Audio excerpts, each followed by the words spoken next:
Coming up, we'll have highlights from the IU Penn State football game and get an injury update on Nate Sudfeld and Xander Diamant. In addition, more IU basketball information, including the host for Hoosier Hysteria, all coming up on this week's episode of Hoosier Sports Night.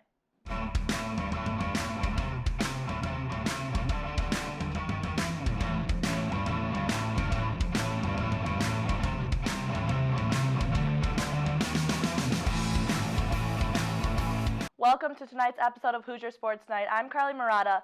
IU football played at Penn State this past weekend. Let's take a look at the highlights. IU football team on the road to face off against Penn State. Xander Diamant gets the nod to start with Nate Sudfeld not 100% healthy. And once again, Diamant showing his speed. The quarterback keeper on the play, and the sophomore takes this one into the end zone, tied up at 7 at the opening quarter. The Hoosiers getting a little tricky here and go with the onside kick. IU recovers the football, but they were unsuccessful in scoring on the following offensive drive. Now in the second quarter, the Nittany Lions start to control the game. Quarterback Christian Hackenberg launches the ball deep to Deshaun Hamilton. Hamilton extends his arm and pulls the ball in for the touchdown. Third quarter, Penn State up 19-7, Diamant looking for an open receiver. The IU quarterback injures his throwing arm while landing. He went back to the locker room for further medical attention. Jumping to the fourth quarter, Hackenberg puts an exclamation mark on the victory with his second rushing touchdown of the game. Hoosiers lose their second straight game, 29-7. More from head coach Kevin Wilson on the status of the two IU quarterbacks. Xander's going to be interesting now because his shoulder issue, and it's on his right shoulder, how well he can throw. So I think as we go through the week, he didn't do anything yesterday, and I think he's got a chance to be a week or two maybe out. We'll see if he can play. I think, Nate did more last night than he did any day last week. He did a few things last week. He was at practice. He didn't take any live throws until Friday. He did half the work on Friday, he and Xander, to see if he'd be ready to go. So we'll see how Nate is. I think he'll be, again, to me, he was cleared to play, but I didn't think he was mobile enough to move around and extend some plays or protect himself. And as you go through this week, we'll see. But he did more last night at practice than any day last week, and he did half of Friday. And the Hoosiers are adding on to the homecoming festivities this weekend as they celebrate the anniversary of the 1945 IU football team and their undefeated Big Ten championship. 4 of the 10 surviving members of the team will be in attendance and honored during the IU-Rutgers game. Looking ahead to the game, Indiana is hoping to snap their 2-game losing streak and regain their offensive rhythm against Rutgers this Saturday at 3:30. Head coach Kevin Wilson said he would like to see the fans rally up and have a great go for homecoming against a great team. A trio of IU basketball players are on award watch lists that were announced on Tuesday by the Naismith Memorial Basketball Hall of Fame. Senior guard Yogi Ferrell is on the watch list for this year's Bob Cousy Award, which honors the nation's top point guard.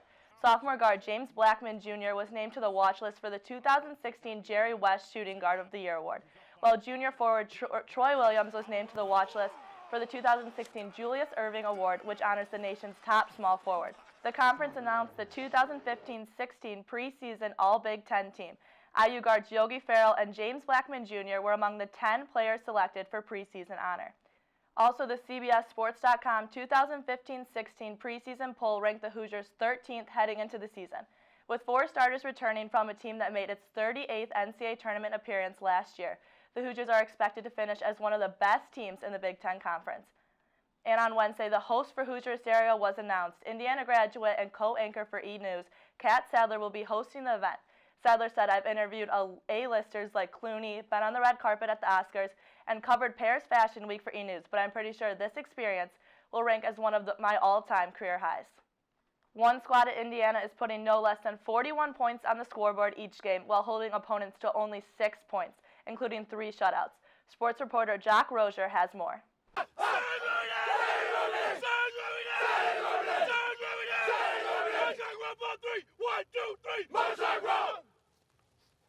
Rugby has a strong tradition on the campus of Indiana University. The Hoosiers are ranked number 9 in the country and are looking to complete their 3rd straight undefeated regular season. Standing in the way is a match against Davenport University, a small school with a big tradition on the pitch and a number 4 ranking. Jonathan Ninari has been on the squad for 5 years, and as a senior, he's hoping the streak ends long after he leaves campus. Our mindset going into the season was to win every game.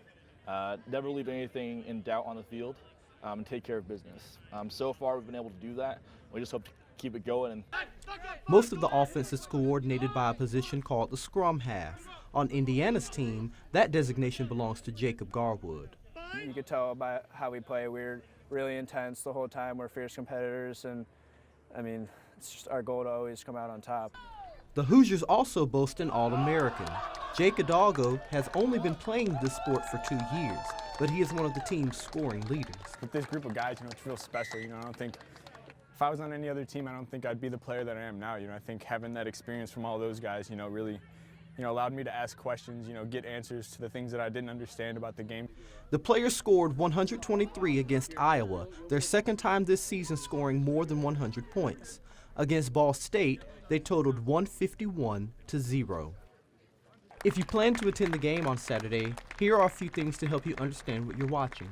Each team has 15 players separated into 2 main groups called forwards and backs. The game lasts 80 minutes with 2 40-minute halves and no stop time unless there's an injury. Most points are scored when a player carries the ball over the try line and touches it down for 5 points. A conversion kick follows the try and is worth 2 points. A line-out puts the ball back into play when it has traveled out of bounds, which in rugby is called into touch. And a scrum restarts play, usually following a penalty. Kickoff on Saturday is at 1 in the afternoon at Evan Williams Field on the northeast side of campus. After a dominant 4-0 victory against the IUPUI Jaguars last Wednesday, the IU men's soccer team dropped a heartbreaker to the Ohio State Buckeyes on Saturday with a 1-0 final. The Cream and Crimson lost the Big Ten match in overtime on a penalty kick in the 98th minute at Jerry Yeagley Field. The loss to the Buckeyes snapped the Hoosiers' 4-game winning streak, as the squad currently sits at 7-4-1 on the season, including 1-3 in Big Ten play. The IU Hoosiers will head east to face Maryland Terrapins on Friday at 7:30. The women's soccer team traveled to play Penn State last Sunday. The Hoosiers lost 4-0 to the number 11th ranked team. Goalkeeper Sarah Stone faced a season-high 35 shots and tied her record of 12 saves.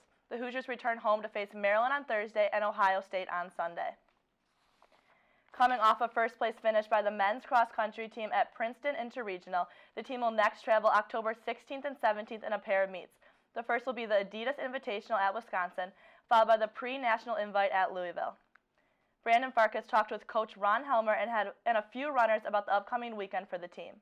We feel like we need to go to Wisconsin. That's a place where typically you have the best chance to get the at-large points that you need for NCAA qualifying. We need to go to that meet with a good, solid group, but because pre-nats is always fairly local, it's either at Indiana State or Louisville, it gives us a chance to put another 6 or 7 kids into a meaningful situation.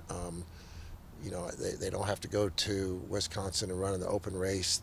In fact, we're only taking 6 to Wisconsin, and so a guy that typically would run number 7 is now going to go to pre-nats and be one of our 5 scorers. And what's happened in the past is that brings out the best in some people. They're given opportunity. They step up, and it becomes a springboard for some pretty good things as we move on into the rest of the season. Adidas Classic, it's considered probably, I would say, one of the hardest meets in the season next to Nationals.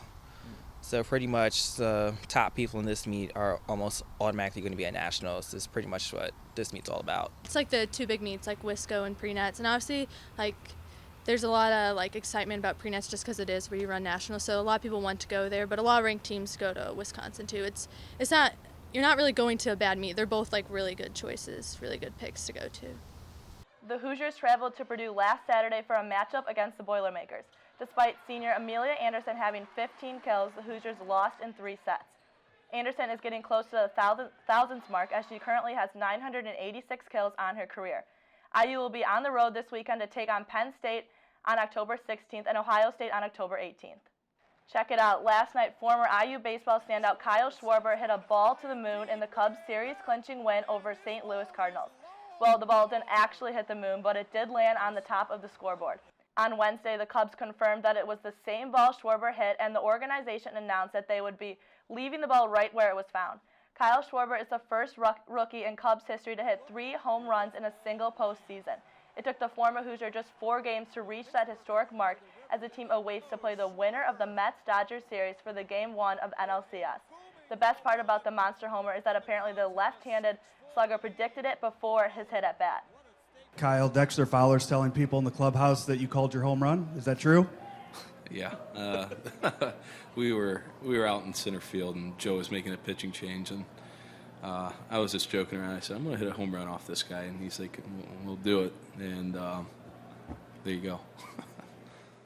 And now Dimitri Bubaris is here to talk about the Big Ten highlights from this past weekend.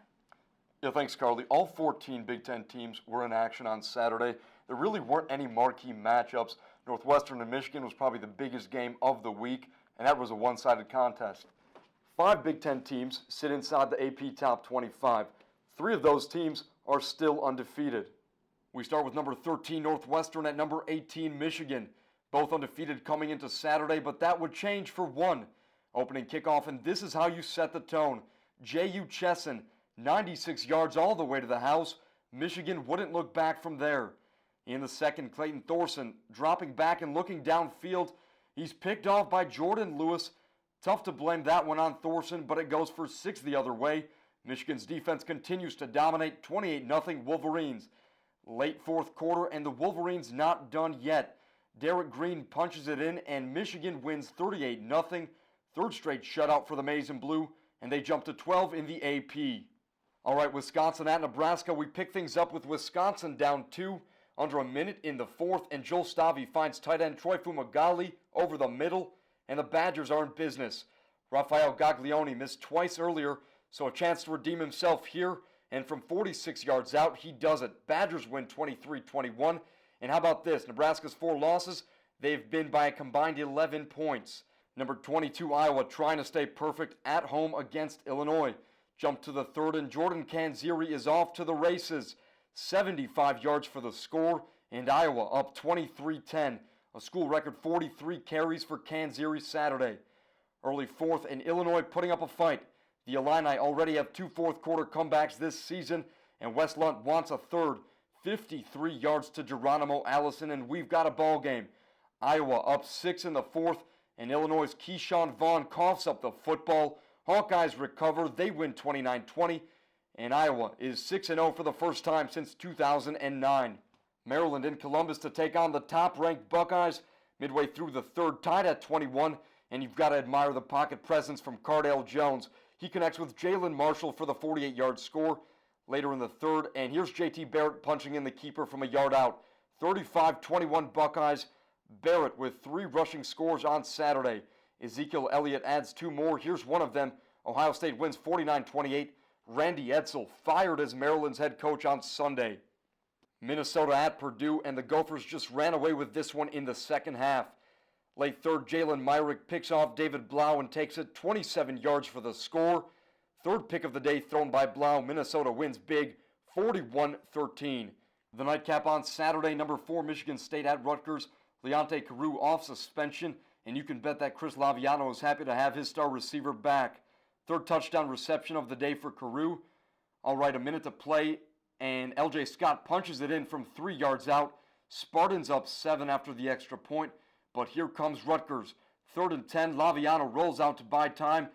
You can't take a sack here. Rutgers out of timeouts, so they can't stop the clock, but Laviano doesn't realize it's 4th down and spikes the football. That's a turnover on downs. Michigan State survives 31-24. And despite still being undefeated, Michigan State drops to number 7 in the AP polls. But they'll face their biggest test thus far this weekend when they travel to Ann Arbor for a rivalry game against Michigan in front of a packed house. Thank you, Dimitri. And that is all for our episode of Hoosier Sports Night. We will be at the Indiana-Rutgers game this Saturday, so remember to follow us on social media at IUS TV Sports. For Dimitri Bubaris, I'm Carly Murata. Thanks for watching.